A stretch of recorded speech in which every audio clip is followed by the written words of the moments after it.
हरिः ओम श्री गुरुभ्यो नमः. These shlokas are recorded by separating the stanza word by word for easy learning. Please share your feedback in the comment. Kindly subscribe and share to others. Om Namo Bhagavate Vasudevaya. Om Namo Narayanaya. Sloka 2. O Lord, you said, O wicked one, get out of the way quickly. Hearing this, the cruel and angry Mahoth urged the elephant forward.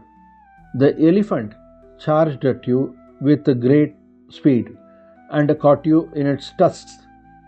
As if it were just a game, you freed yourself easily and gave a powerful blow to the elephant's large forehead, which was as round and prominent as the Gopika's pot-shaped breasts.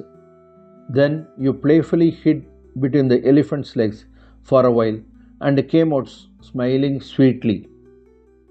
ஸ்லோகம் 2. ஓ துஷ்டனே, சீக்கிரம் வழியை விட்டு விலகிப்போ என்று நீ சொன்னாய். இதைக் கேட்ட கொடூரமான மற்றும் கோபமான யானை பாகன் யானையை முன்னோக்கி தள்ளினான். யானை மிக வேகமாக உன்மீது பாய்ந்து அதன் தந்தங்களில் உன்னை பிடித்தது.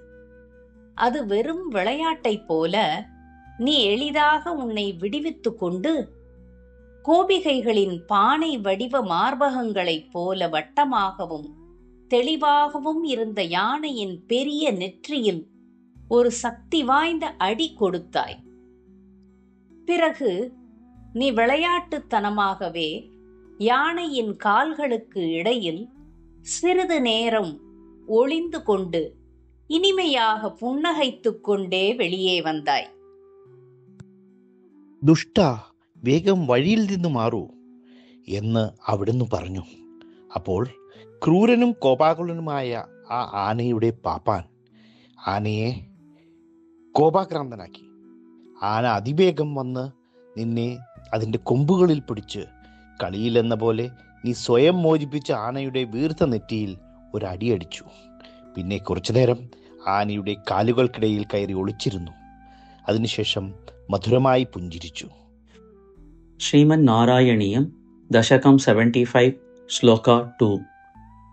പാപിഷ്ഠ അപേഹി മാർഗാത് ധൃതം ഇതി പാപിഷ്ഠാപേഹി മാർഗാത് ധൃതമിതി പാപിഷ്ഠാപേഹി മാർഗാത് ധൃതമിതി പാപിഷ്ഠാപേഹി മാർഗാത് ധൃതമിതി വചസാ നിഷ്ഠുര ക്രുദ്ധ ബുദ്ധേഃ വചസാ നിഷ്ഠുര ക്രുദ്ധ ബുദ്ധേഃ വചസാ നിഷ്ഠുര ക്രുദ്ധ ബുദ്ധേഃ പാപിഷ്ഠോപേഹി മാർഗാത് ധൃതമിതി വചസാ നിഷ്ഠുര ക്രുദ്ധ ബുദ്ധേഃ പാപിഷ്ഠാപേഹി മാർഗാത് ധൃതമിതി വചസാ നിഷ്ഠുര ക്രുദ്ധ ബുദ്ധേഃ പാപിഷ്ഠാപേഹി മാർഗാത് ധൃതമിതി വചസാ നിഷ്ഠുര ക്രുദ്ധ ബുദ്ധേഃ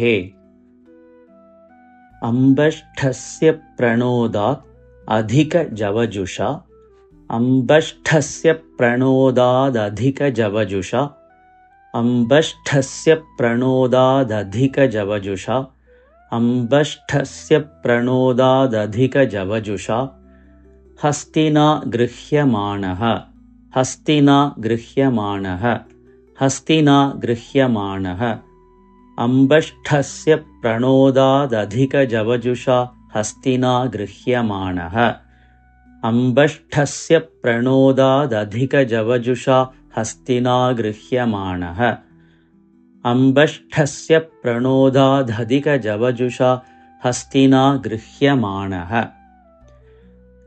പാപിഷ്ഠാപേഹി മാർഗാത് ധൃതമിതി വചസാ നിഷ്ഠുര ക്രുദ്ധ ബുദ്ധേഃ അംബഷ്ഠസ്യ പ്രണോദാത് അധിക ജവജുഷ ഹസ്തിനാ ഗൃഹ്യമാണഃ പാപിഷ്ഠാപേഹി മാർഗാത് ധൃതമിതി വചസാ निष्ठुरक्रुद्धबुद्धेः अम्बष्ठस्य प्रणोदादधिकजवजुषा हस्तिना गृह्यमाणः पापिष्ठापेहि मार्गाद्धृतमिति वचसा निष्ठुरक्रुद्धबुद्धेः अम्बष्ठस्य प्रणोदादधिकजवजुषा हस्तिना गृह्यमाणः केलीमुक्तः अथ केलीमुक्तः अथ केलीमुक्तोऽथ केलीमुक्तोऽथ केलीमुक्तोऽथ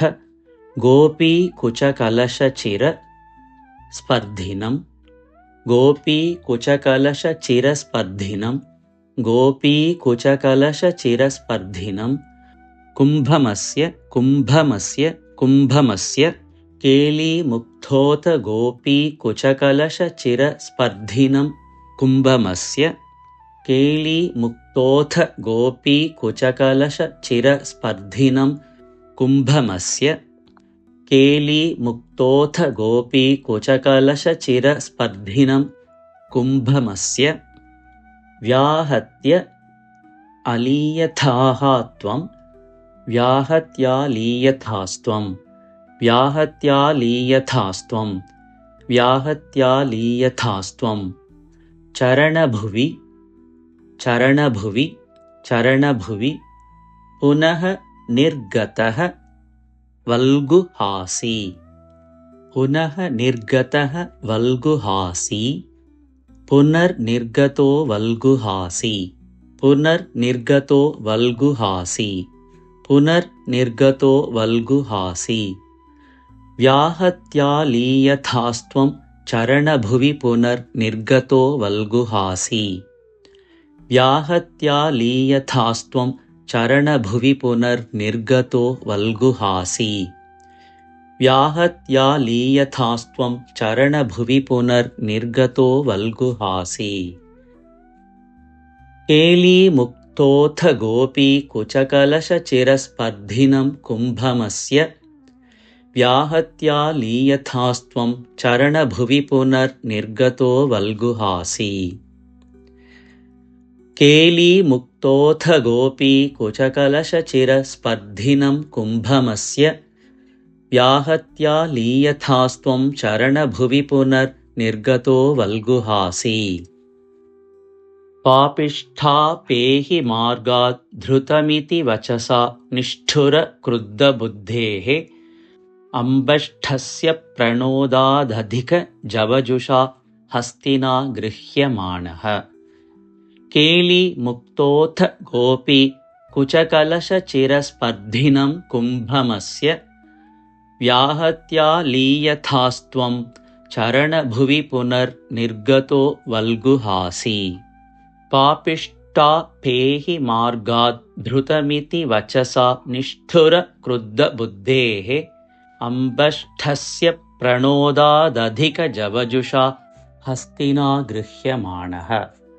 केलीमुक्तोऽथ गोपीकुचकलशचिरस्पर्धिनं कुम्भमस्य व्याहत्यालीयथास्त्वं चरणभुवि पुनर्निर्गतो वल्गुहासी पापिष्ठापेहि मार्गात् धृतमिति वचसा निष्ठुरक्रुद्धबुद्धेः अम्बष्ठस्य प्रणोदादधिकजवजुषा हस्तिना गृह्यमाणः केलीमुक्तोऽथ गोपीकुचकलशचिरस्पर्धिनं कुम्भमस्य व्याहत्यालीयथास्त्वं चरणभुवि पुनर्निर्गतो वल्गुहासी पापिष्ठापेहि मार्गात् धृतमिति वचसा निष्ठुरक्रुद्धबुद्धेः अम्बष्ठस्य प्रणोदादधिकजवजुषा हस्तिना गृह्यमाणः केलीमुक्तोऽथ गोपीकुचकलशचिरस्पर्धिनं कुम्भमस्य व्याहत्यालीयथास्त्वं चरणभुवि पुनर्निर्गतो वल्गुहासी पापिष्ठापेहि मार्गात् धृतमिति वचसा निष्ठुरक्रुद्धबुद्धेः अम्बष्ठस्य प्रणोदादधिकजवजुषा हस्तिना गृह्यमाणः एलीमुक्तोऽथ गोपी कुचकलशचिरस्पर्धिनं कुम्भमस्य व्याहत्यालीयथास्त्वं चरणभुवि पुनर्निर्गतो वल्गुहासी पापिष्ठापेहि मार्गाद् धृतमिति वचसा निष्ठुरक्रुद्धबुद्धेः अम्बष्ठस्य प्रणोदादधिकजवजुषा हस्तिना गृह्यमाणः केलीमुक्तोऽथ गोपी कुचकलशचिरस्पर्धिनं कुम्भमस्य व्याहत्यालीयथास्त्वं चरणभुवि पुनर्निर्गतो वल्गुहासी पापिष्ठापेहि मार्गाद् धृतमिति वचसा निष्ठुरक्रुद्धबुद्धेः अम्बष्ठस्य प्रणोदादधिकजवजुषा हस्तिना गृह्यमाणः केलीमुक्तोऽथ गोपी कुचकलशचिरस्पर्धिनं कुम्भमस्य व्याहत्यालीयथास्त्वं चरणभुवि पुनर्निर्गतो वल्गुहासी